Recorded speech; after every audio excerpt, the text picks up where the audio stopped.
Are you curious to find out what clients are looking for in a candidate? This week, Louise and I discussed just this, as well as Louise's thoughts and predictions for the next 6 months for job seekers. Well, Adele, I think that's a really good question, because I do also think that it depends on the level of the opportunity and also how business critical it is to a business. So, for instance, if you're a commercial cleaning company and you're really short of cleaners, then they might have to be more flexible to physically hire a person to do the job.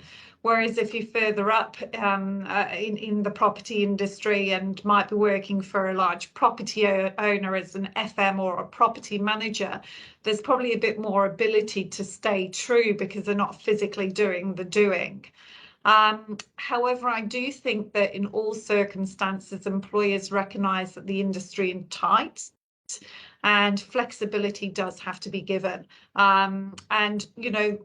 While they might be restrained by salaries to some extent, also what I'm finding is employers are looking at giving training and developing to staff and considering candidates from perhaps other sectors or asset classes to move into the roles that they do have.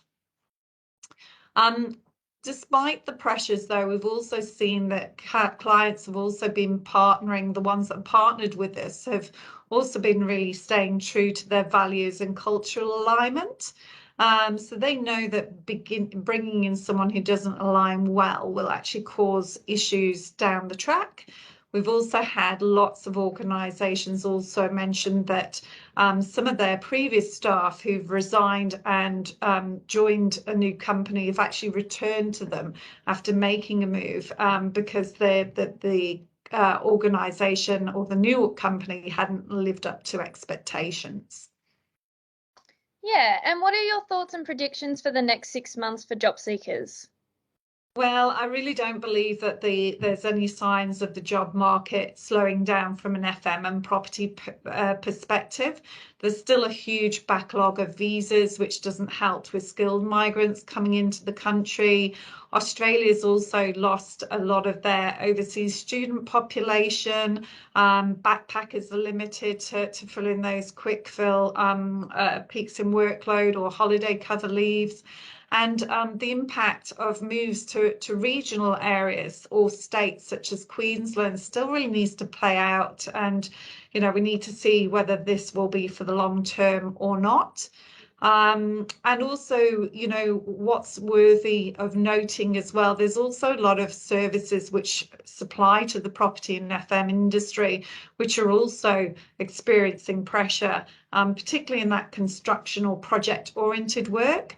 So the cost of labour and goods, really have had quite a lot of pressure of costs creeping into those sectors. So we really have to see how those organisations will actually perform and whether there is going to be any companies that are obviously go under because of those pressures. But certainly I feel that for the next 6 to 12 months, it's really going to be a busy job market within FM and property. And certainly one good thing about FM and property is we're often shielded a lot longer if a downturn does occur.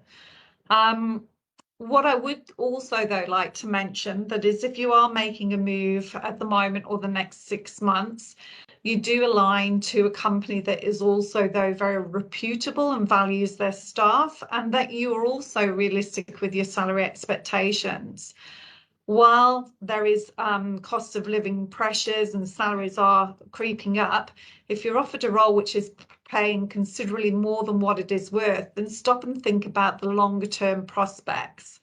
There is no doubt that when a downturn comes, those with crazily inappropriate salaries will be the first to go, particularly if you're still on your probation period. However, on a positive note, use the current climate to develop professionally your skills and learnings and surround yourself with a leader who inspires and treats you well. That's all the questions I have for Louise today, and that's actually a wrap for our Q&A for candidates. If you have any more questions or need some advice with your job seeking efforts, feel free to reach out to Louise. I've got her details on the screen. If you've enjoyed this video series, stay tuned for next week as we go over some popular questions and answers for clients and give a market update.